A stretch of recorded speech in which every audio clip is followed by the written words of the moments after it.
Hello and welcome to another Atypical Philosopher video with myself, Jonathan MS Pearce. This is a Ukraine war update news segment that normally comes at the beginning of the day for me, but today's just been reversed. So here it is. This is an update on things that have happened with regard to the Ukraine war over the last 24 hours or so, points of interest.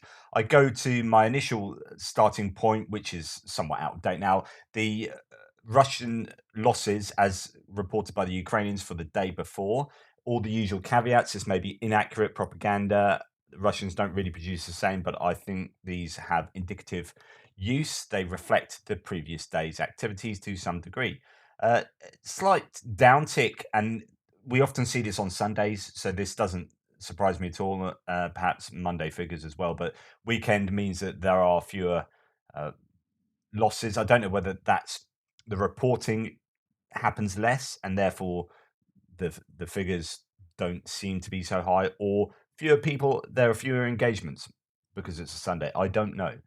But anyway, 660 personnel liquidated, 6 tanks, 6 APCs, 7 artillery systems, drones, 7 vehicles and fuel tanks. So pretty average. I mean, that is a number above average of liquidated personnel over the whole course of the war, but average for like recent times, that is below what it's been over the last sort of couple of weeks. However, you know, weekend.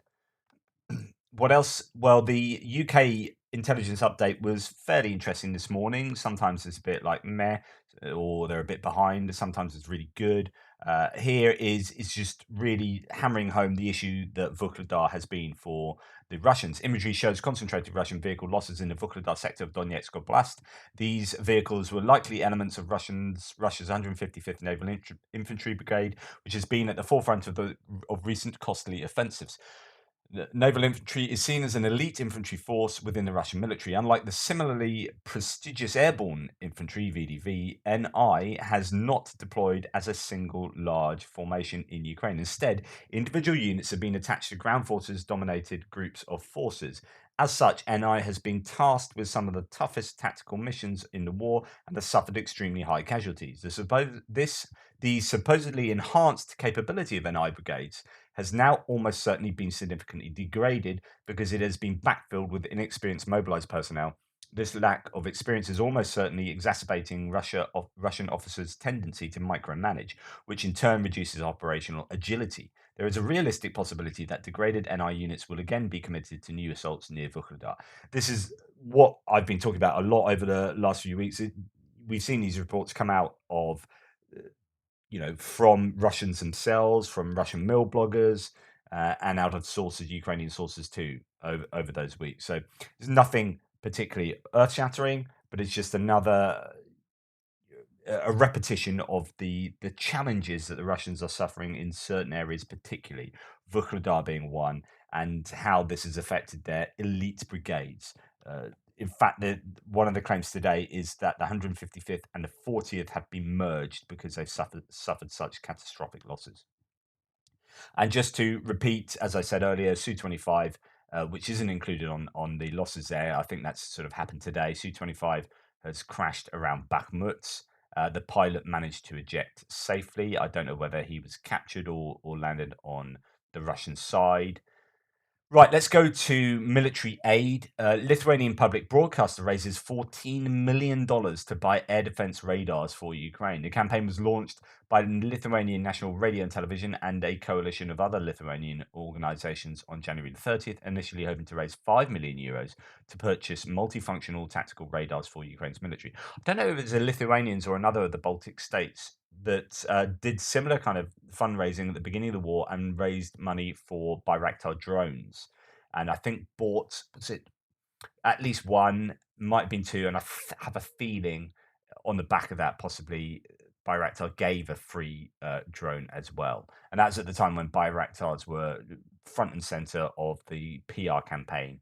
The footage was released. I think they released it quite strategically. Like you thought it was happening each week, but actually loads of it happened at the beginning, and they then released it each sort of week going forward. So you thought there was this continual success of the Bayraktars, but actually I think some of them have probably been shot down and whatnot. But anyway, that was then. That was almost a year ago now. Wow.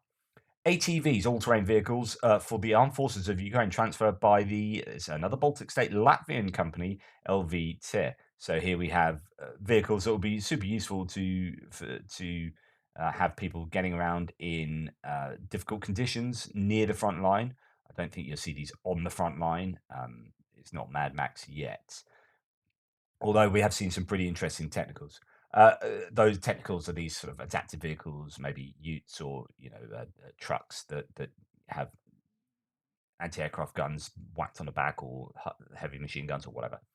Croatia should start an operation to send Ukraine 12 Mi-8 MTV-1s and 2 Mi-8T helicopters, which were retired from the Croatian armed forces. It is assumed that helicopters will be ready for transportation in about 10 days, and that comes from Croatian media. So these are helicopters that the Ukrainians used, and they use widely. In fact, they use these on the front lines um, around Bakhmut, for example, and they have rocket attachments to, I think it's, or it might be Mi-24, I'm not sure.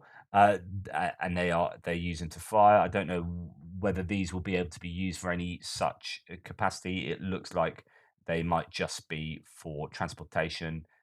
Yeah, ready for, well, it's ready for transportation, as in they then getting transported. But I think who knows, but it's going to be super useful for the Ukrainians, no doubt, and exactly the kind of stuff they like being given because they know how to use it. There's no training involved. The first footage recorded on board an M2 Bradley infantry fighting vehicle. Supposedly, this is around Kremina, I think. Well, at least that's what this tweet implies. But yeah, I've been wondering about this. Where you've seen difficulty in certain areas of the front line, you could include uh, Bakhmut in this, whether you start seeing some of the new material thrown in, but then you don't want it to be attrited in this general dribs and drabs kind of way. You want it to be saved up for fully stocked, battalions ready to punch through in a counter-offensive.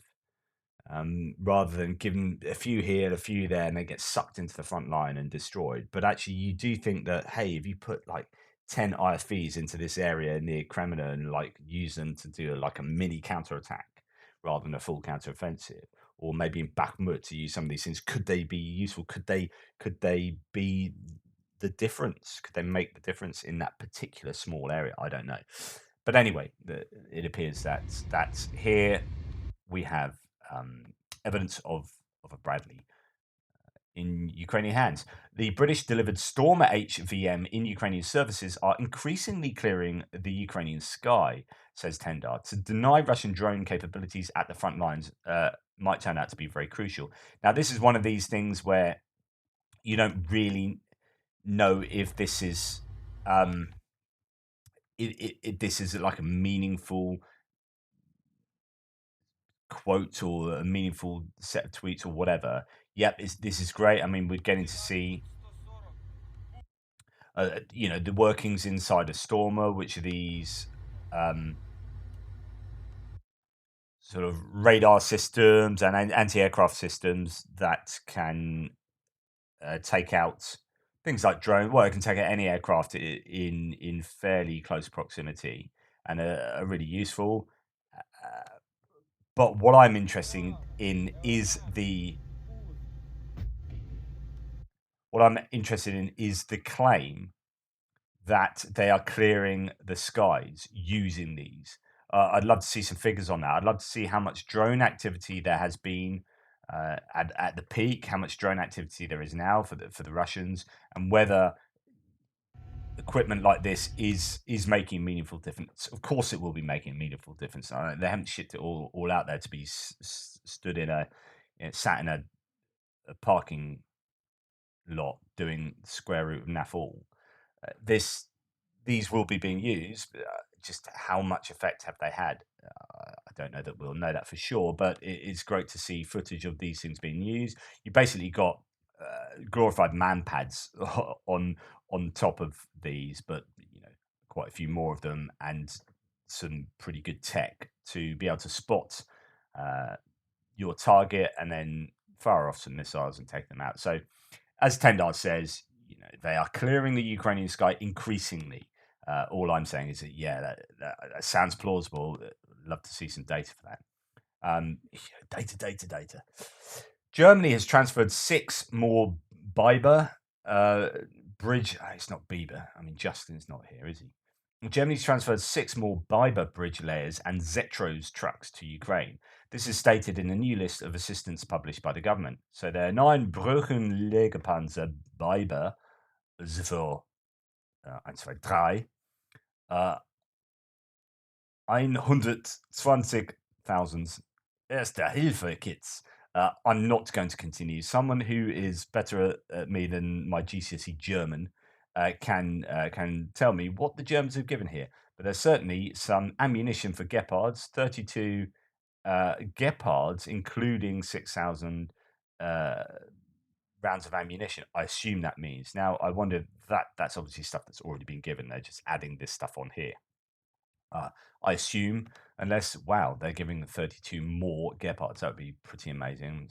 I'd be surprised why.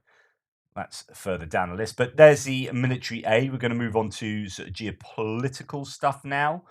Let's start with India planning to develop ties with the EU and will contribute efforts to end the war against Ukraine.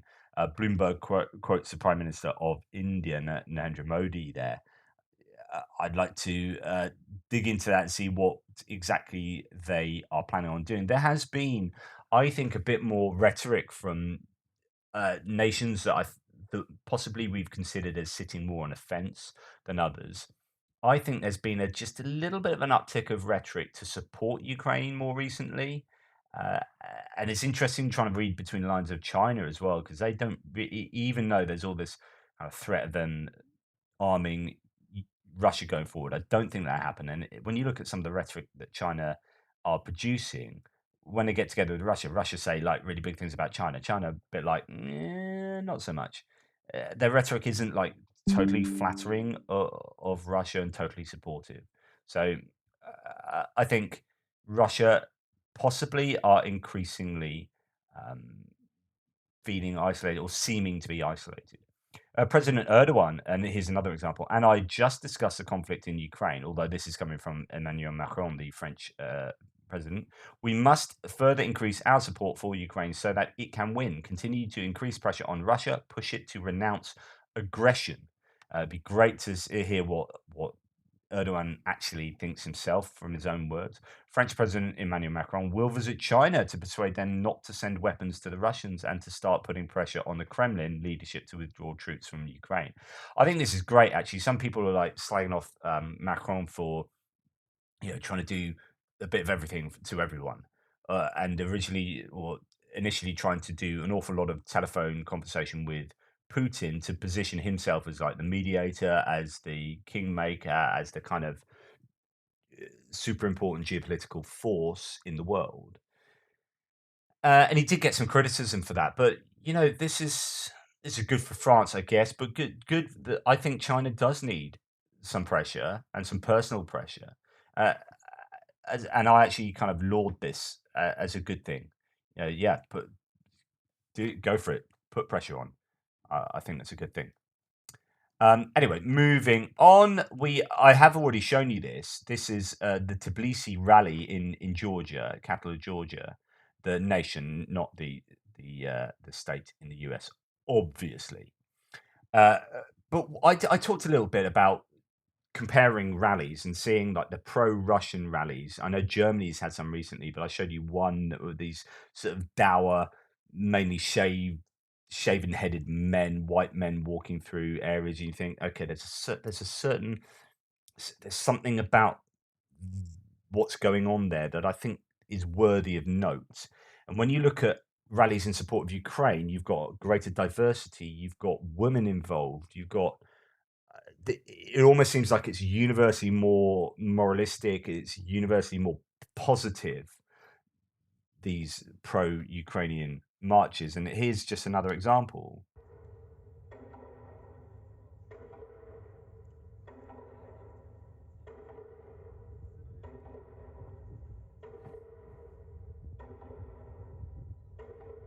And that's a serious amount of people there involved in showing their very public support in a satellite state of Russia there, showing a very public support for the Ukrainians and for Ukraine. I think that's brilliant.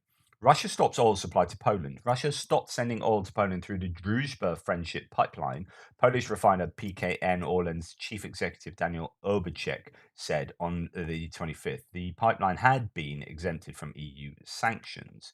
And here again, there's the quote from him. Uh, Orlan said the shutdown would not affect consumers as they were ready. There's been a lot of work done to try and to very quickly wean Europe off Russian hydrocarbons, and I think they've been super successful in doing that. Um, right, here's a very interesting political thread by Phillips O'Brien. Uh, this is talking, I'm going to talk, and I know it's going to piss some people off, but the Republican support for Ukraine and the Democrat support from Ukraine. I know half of my American viewers are going to be pro-Republican, but all I'm doing is reporting you data. I'm trying not to attach too much kind of subjective evaluation to this. And those of you who watch my videos who are pro-Republican are those who buck something of a trend there, and it's fantastic. But don't shoot the messenger. On reflection, I wonder if I should have gone into more detail about this point in a piece that he wrote, says Phillips O'Brien. Sometimes people miss the big story, and in the US public opinion, the big story is Democrat support for Ukraine. And he had said previously, and this is not getting enough attention, Democratic Party support for Ukraine is extremely high, one of the highest I've ever seen for a non-US declared war. Too much attention is being paid to the GOP bounce, but the Dem support is rock solid. And actually, it is pretty significant difference here. So support Ukraine in reclaiming territory, even if it's a prolonged conflict. Democrats have an 81% support for that. Republicans are still majority support for it, but 53% is a vast difference between those two. And even independents are still in the 50s at 59%. So that is really worthy of support. And what happens is people concentrate on talking, and I've done this, and talking about it in terms of the Republicans having soft support rather than, well, this is really interesting. Democrats have strong support given, and he goes on to talk about this, their historical support for wars or not. So much has been written about the softness of Republican support, which is undoubtedly true as a poll above, and many others show. Yet, in focusing on the GOP, that's a Republican Party, people miss the extraordinary depth of support for Ukraine by the Democrats, normally seen as the less interventionist of the parties. Just one example, Dem support for providing military support for Ukraine, looking at recent polling, is stronger than Republican support for the Iraq war. So this is really staggering. There was quite a bit of support for the Iraq war. 77% saying that the Americans mostly succeed in their goals in Iraq, and so on and so forth. Um, uh, yeah, it just I think it is quite a big difference.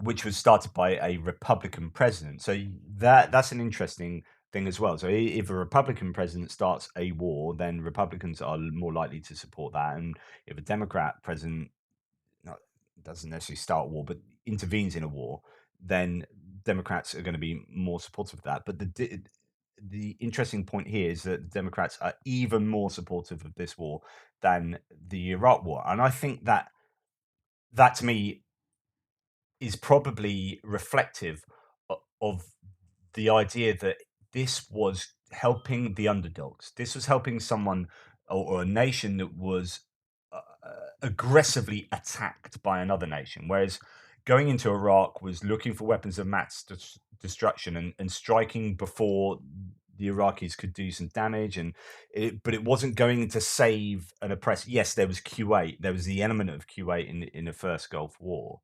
Um, just I don't know. I just think there's a little bit of a difference here that could explain why the Democrats particularly are supportive of this war.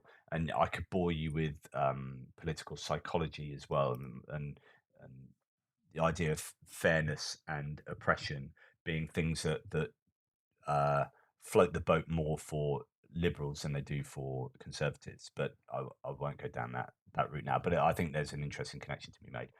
And this helps to explain just why Biden was free to be supportive of Ukraine and why he seems to be identifying more with Ukraine, along with his own foreign policy beliefs. In many ways, Democratic support for Ukraine is the big story being missed. President Biden seems to tweet daily about his identification with and support of Ukraine. This shows just how important it is to him personally, and I would argue politically. So he knows that this is, if you like, not a vote winner, but it is popular with his base, and so he's playing to that possibly, as well as feeling it morally himself.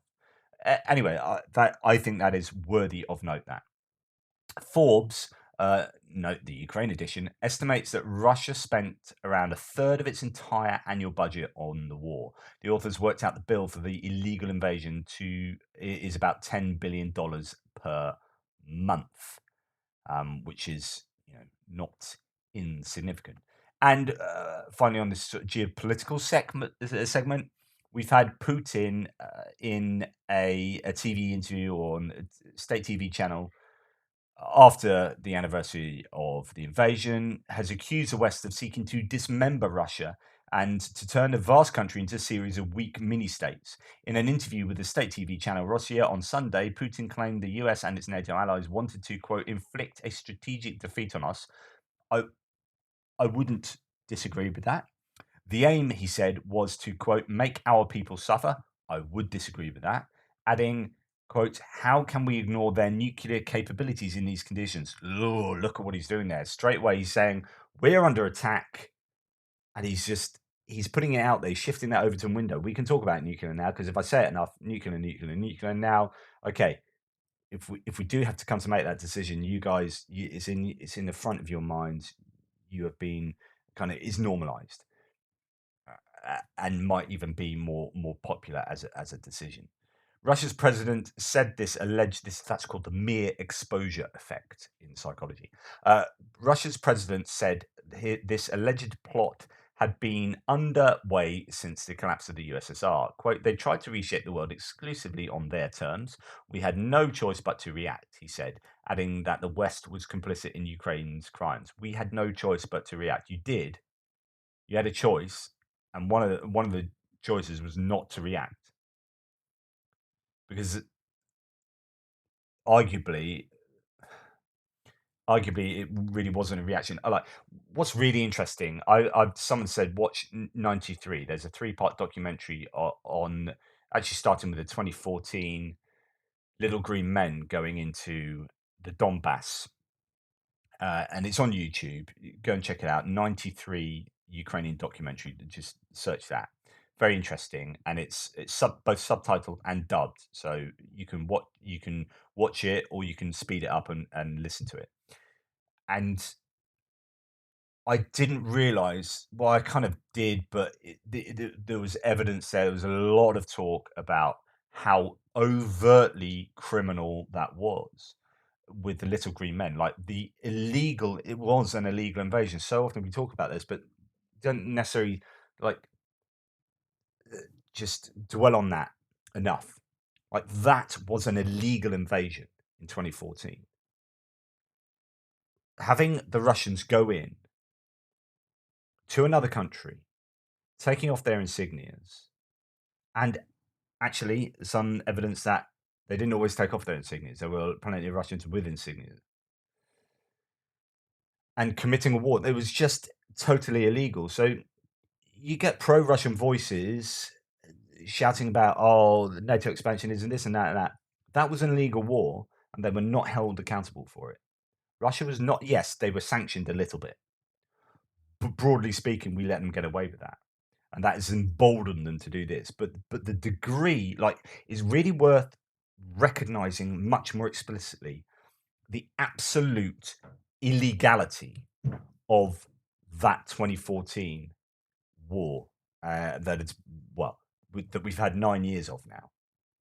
This is an extension of that war, the present war. This Ukraine war, 2022 to now, is an extension of that war. And that was an illegal war then, let alone being an illegal war now. Russia's president, if Washington got its way, Russia would be divided into Moscow, the Urals and other disparate regions, he said, claiming there was written proof for this assertion. So he claims that there is this intention of the NATO and the US and allies to split Russia up into some kind of bunch of mini states carved up for the benefit of NATO and NATO's allies. And uh, that's you might have some people thinking about the future of Russia in those terms, but it's not going to be some kind of formal plan for Russia, not at all. Right, let's finish off with a few other bits of random stuff. So, I would like to introduce you to a true hero here. Ramzan Kadyrov, the Chechen warlord, has received, and this is quite an accomplishment actually, he's received the title of Hero of the Chechen Republic. But what's important about this prestigious award, that he's founded this award himself just now, and he's become the first to receive it. That's brilliant. So I would just like to now announce to you that I am the first winner recipient of the Legend of the Universe award. Uh, uh, that is the brand new award. I invented it approximately 5 seconds ago, and I am deeply, deeply honoured to receive Legend of the Universe. With that, I will just continue essentially being universally legendary. Um, and I'd like to thank all the people that have helped me get to this remarkable point in my life. It means a lot, and I'm deeply, deeply honoured. And I hope this year to take on Kadyrov in a one-on-one award spat. And I think my award, Legend of the Universe, is way, way better than the Hero of Chechen Republic, which, no offense, is a bit puny. Like, universe, you know, deal with it, Kadyrov. Anyway, big fire raging at a paints and varnish factory in the northern suburbs. This happened sort of a day ago now, but it's hey, I'm a bit out of kilter at the moment. Emergency services are on site. Local roads are blocked. There have not been any rockets or missiles. So this was in Kyiv. Okay, and that is quite significant. Now, whether that is partisan activity or I don't know if you call it collaborator activity, or whether it is just literally an electrical fault or someone smoking too near big pots of paints, I don't know, but that's quite a substantial fire in Kiev. This is not a Russia on fire one. Okay, Gherkin Strelkov, Evil Gherkin, is making an accurate analysis here on Russia's armored vehicle loss rate versus its replacement rate. Now, this is quite significant here. And again, if you're pro-Russian, if you're pro-Kremlin in the threads, what do you think of a Russian nationalist saying this? Do you think he's lying, or do you think you guys are actually a bit screwed for material? I'd be really interested to know, because you know you're quite good at naysaying what I say, but not really owning up to what other Russians say. So uh, so there are photos of Russian 1950s era BTR 50s showing up operationally in social media for the Russian army. So these are photographs showing these BTR 50s being transported for the Russian army. And the BTR 50 was produced in the Soviet Union between 1954 and 1970. The newest BTR 50 from Russian Federation reserves is over 53 years old. It's a 53-year-old BTR 50 armored personnel carrier. And as Trent Selenko says, the rough US Army equivalent vehicle to the BTR 50 is the M59 armored personnel carrier, which was produced from 1950 to 1960. The M59 APC was replaced by the M113. So America have given a bunch of M113s from the 60s onwards. They've been upgraded and whatnot. But even those, like everyone accepts, those are old and they're only kind of useful for maybe medivacs or just merely transporting people. And you could say the same for these BTR 50s. So, which was in turn replaced, the M113 was itself replaced by the M2 Bradley in the late 1980s. So the M59 APC is the equivalent to this and is super, super old. Now, what this says, now, for America to give, the US to give those M113s, which are better, newer than these BTR-50s, to Ukraine is a case of like Ukraine. We know you can't make them, but we're going to give you a bunch of this old stuff. But we're also giving you a bunch of Bradleys, and we're giving you some, some Abrams tanks. So we're giving you a whole lot of new stuff. Whereas Russia are not getting anything from anyone in terms of vehicles, nothing. And so when they are bringing up BTR-50s onto the front line, or near the front line, or into occupied territories, what does this tell you?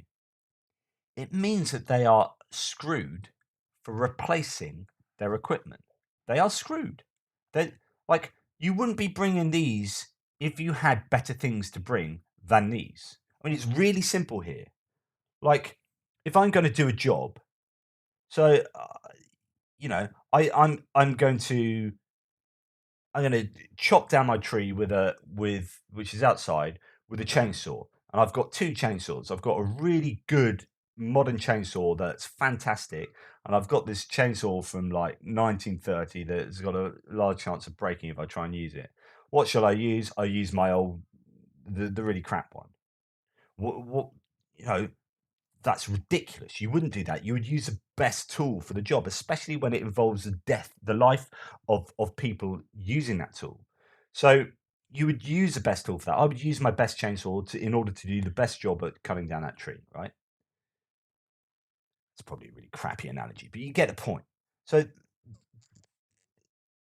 the only time I'd use that really old 1930s chainsaw is if my decent chainsaw is broken or been nicked or whatever. I don't have it, so I use this one because it's the only one I've got to use. The only reason they'll be sending out BTR-50s is because they don't have anything. I mean, no, this is super obvious. So I just want to hammer this home to like pro-Russian voices, which is like the only reason these are being brought to play is because they don't have any other option. They have no other option but to bring absolute dross into their like inventory. And this is what Evil Gherkin is saying here. And I'll read through what he says here for those listening. So let me just shut him up, and I'll read through the subtitles. So he says, without a major lend lease, including an ammunition lend lease, a lend lease of shells and artillery propellants, which we are catastrophically lacking. So here's another admission that they are catastrophically lacking in artillery shells and propellants. That's the main reason why our production of ammunition is insufficient. We won't just be unable to fight for as long as we want. We could simply find ourselves naked and barefoot in every sense against the enemy, as early as the middle or end of this year, depending on the intensity of the conflict. Battalions of mobilized men and other units are already largely unable to be supplied with their officially assigned quantity of military equipment. And in essence, they're turning into ordinary light infantry units with minimum equipment or none at all. So we won't be able to form the 4 artillery divisions which Mr. Shoigu was intending to form. We don't have the guns for that. What's more, at some point, we won't even be able to replace the artillery systems which we've lost. Let me stress, replace in sufficient quantities, not to mention the fact that our amazing generals, led by that cretin Gerasimov, are simply burning and abandoning equipment in such quantities that the defense industry just won't be able to withstand it. 450 armored vehicles were abandoned near Izium. I'm sorry, that's a loss of armored vehicles comparable to the Germans' losses in the Battle of Kursk. And they probably lost fewer, actually. So the position of China, which is the only country that could give us a lend-lease, in order to continue this war with any level of success and to win it, is now of critical importance. And like sometimes I really like Gherkin. Like I don't, obviously, as a human being.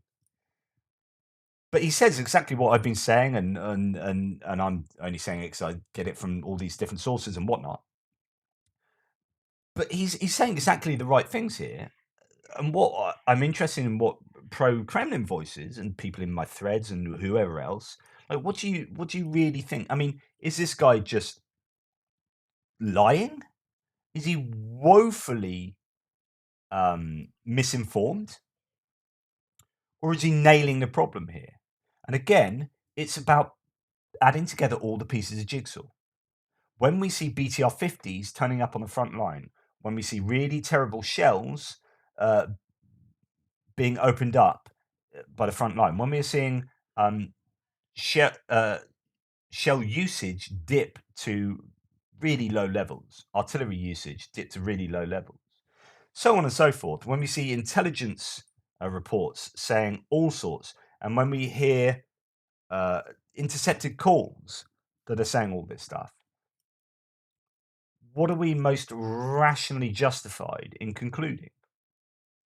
Either the Russians have loads of material uh, that they have access to, or they don't. And I would conclude they don't, and they cannot make it quick enough because they're losing it too quickly, even if their defense industry was operating at a vaguely normal output level. But with sanctions, they're doubly screwed. No other country is helping them, whereas Ukraine have a load of countries helping them. This can only go one way, and the only way Russia can win this conflict is with the help of China. And China would be foolish to do that. So that ain't going to happen. And I don't see a way out of that for Russia. This is only going one way. It's just how long it's going to take and how many people have to die. And whether, as I say, Putin does something stupid. Last thing I'm going to point you towards is this, which is from War in Ukraine channel. Professor Darren Gerdes reviews and news. Professor Gerdes reviews and news. That's the name of the channel. I've had a chat with him. We talked in a kind of, I wouldn't say it's an interview. We were both sort of discussing our completely different beliefs, worldviews. He's a conservative Christian. I'm a liberal atheist. So we have these differing worldviews, but we completely agree on the Ukraine conflict. So we had a great discussion on how that happened, how that happens, and he's great. I know I'd advise you check out his channel. I know a lot of you do, but he's also done a voiceover of Zelensky's anniversary speech that Zelensky gave, a 13-minute speech. It's really worth listening to, and you can listen to Darren Curtis do that, or indeed just watch the subtitles. But yeah, he it's really good stuff. So please check that out. I'm going to whack it on my community page so you can get the link. But if not, hop over to War in Ukraine, Professor Gerdes reviews and news, and check that out. English voiceover of Zelensky's speech. Good stuff. Zelensky, such good speech writer and deliverer. Him, and I think is it one main speech writer he has, but yeah, really good stuff. Anyway, thank you. That was slightly odd timed one and far longer than it normally would be, but hopefully it's of use. Please like, subscribe, and share. Thanks for all your support. You are awesome. Take care, and I'll speak to you tomorrow.